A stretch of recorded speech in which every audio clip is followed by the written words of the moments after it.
Hello everybody. Workout 3 of the week is a circuit-based workout. So 45 seconds per exercise, or what I call a station. You're going to run through the group of four times and then go on to the second group 4 times. Okay, so for today, group 1, you're going to do a plank walkout and walk back in. It's going to be difficult for a lot of people with flexibility issues, but I'll show you different variations of it. Alternating T-stands, flutter kicks, and upper-lower plank jacks is the first group of 4. Okay, so plank, walkout, and walk back in. The way you're going to start this, you're going to start in a plank position. Okay? So as you can see there, I lowered my butt a little bit. I saw it was a bit high in the camera. So you're going to walk hands in, all the way to the toes. Walk the hands out slowly. Trying to keep those legs as straight as possible. Stay out of the camera, Junior, please. All right, and you're gonna repeat it. Okay? Touch. If you don't have good flexibility, your tendencies are gonna be to bend the knees. Okay, if you have to, that's okay. All right, so if you got to bend a little bit, that's okay.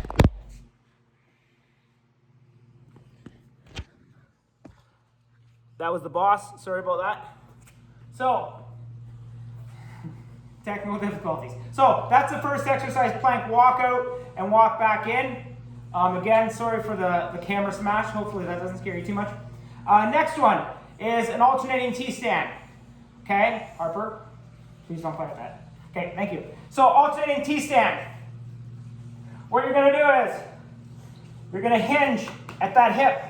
Okay, try and stay in a straight position. Okay, and you're going to hinge. Okay, and you're going to go as low as you can before you start to lose that lock. Okay, so what I call is that lock between your shoulder blades, right? To keep you in a neutral spine position. I'm going to hinge. I can't watch the camera because I'll fall over. And then you're going to drive back up. Okay? Hinge. Drive back. So, the big thing with this, if you got to set your foot down here and reset, that's okay. Okay? I'd rather you do that than fall over or have improper form. But the big thing again is foot pressure.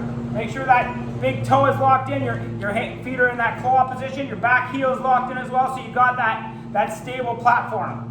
All right, because if you have an unstable platform, it's going to be more moving parts, which will basically not allow you to balance as easy, right? The more parts that are all locked in working as one, where my glutes tight, my foot's locked in, so when I hinge, it's a stable platform, right? It's not that unstable platform that you got to hinge at. So, hinge. I would say do 5. Okay. You're going to do your 5, and then you're going to switch feet. Okay. And you're going to find one side that's a little bit better than the other. And also, if you have, like me right now, actually, I have an extremely tight right hip that I've been trying to work out. You will feel it in a T-stand. Okay, so it's going to show you some inefficiencies you have in your flexibility, so you know what to work on. All right, so that's your alternating T-stands. Next one is flutter kicks. We've done these before. You're in this position here. Okay, flutter kicks. The next is upper-lower plank jacks. Junior, please stare at the camera. Upper-lower plank jacks.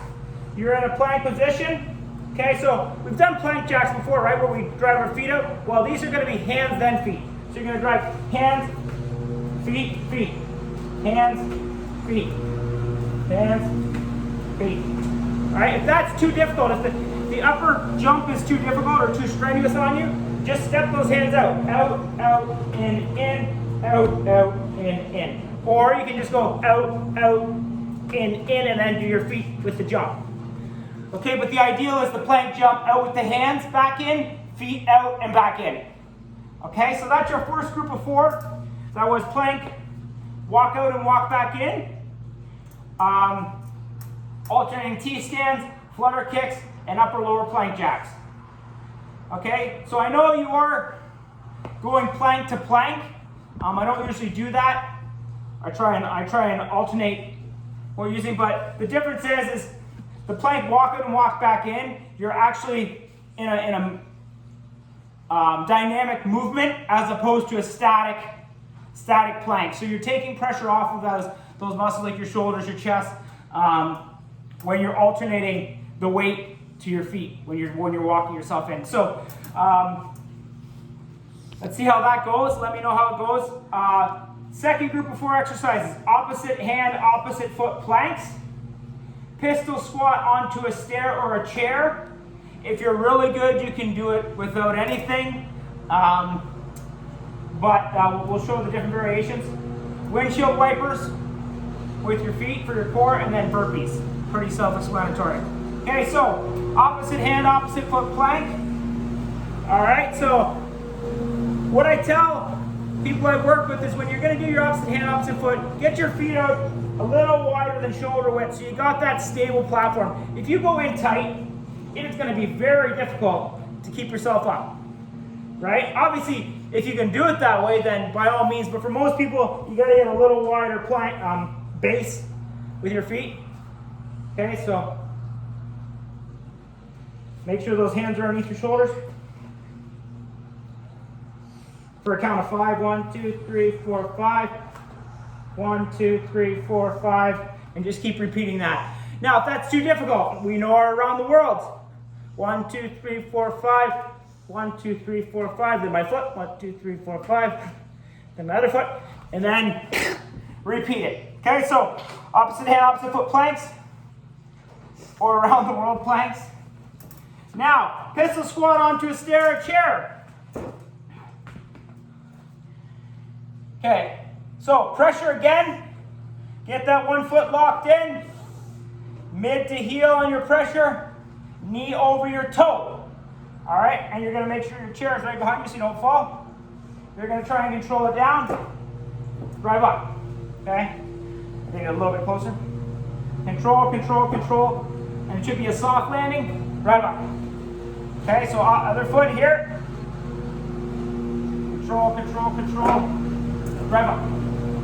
Control, control, control. Drive up. And again, make sure that knee tracks with the toe. For some people, it's going to want to come in, right? Really plant that foot, drive that big toe, and create that stable base where you lock that knee to the middle. Don't let it slide in. Okay, so I would say for the pistol squats, do 5 per side. So do 5, then do the other side 5, and then go back and redo it again for your 45 seconds.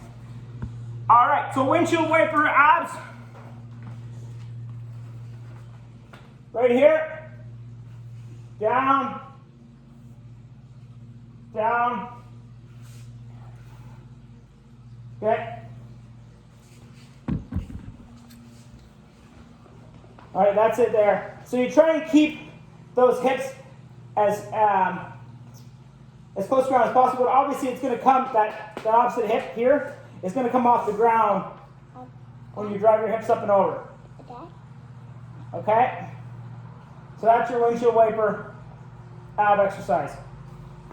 All right? And again, if that's too difficult, just try and control it down, touch. Bring it up and over, touch. Okay, so you don't have to stop with your feet off the ground. This is the ideal. Obviously, stopping here, put an inch off the ground. But if you got to set them down for a rest for a second and then repeat, that's fine as well. Okay, so that's your windshield wiper abs. And then last one is burpees, pretty self-explanatory. Little jump up, down, hands underneath the shoulders, push up, right back up. Okay, if you can't do the push-up, which is fine, you can go down to your knees. So down to your knees, push up, back up. Okay, that's all right too. Okay, so if you need to go down to your knees to do your push-up, totally fine, because obviously we want to mimic what we're going to be doing in testing. So that's things like our pin test when you're going to do push-ups. Well, for certain female pin testers, you may want to do it from your knees because you're going to do your pin testing from your knees. by all means, that is totally fine. Okay, so we call that functional. You want it to be functional. You want to be able to utilize it within your profession. So if you do your push-ups on your knees for your pin testing, you can do them here on the bottom of your burpees. Okay, so that again was opposite hand, opposite foot planks or around the world planks. Pistol squat onto a chair. Obviously the difficulty of the pistol squat is going to be based on the depth. So if this is too easy for you, find something that's a little bit lower, right? Because you're going to get lower into that seated position, so you're going to have to drive harder to get you back up onto your feet. Okay? So pistol squat onto a stair, chair, or box, whatever you have available. And then windshield wiper abs and burpees. So if you have any questions, let me know. Again, 45 seconds a station, run through each group 4 times. And then hopefully it's a good workout. All right, take care.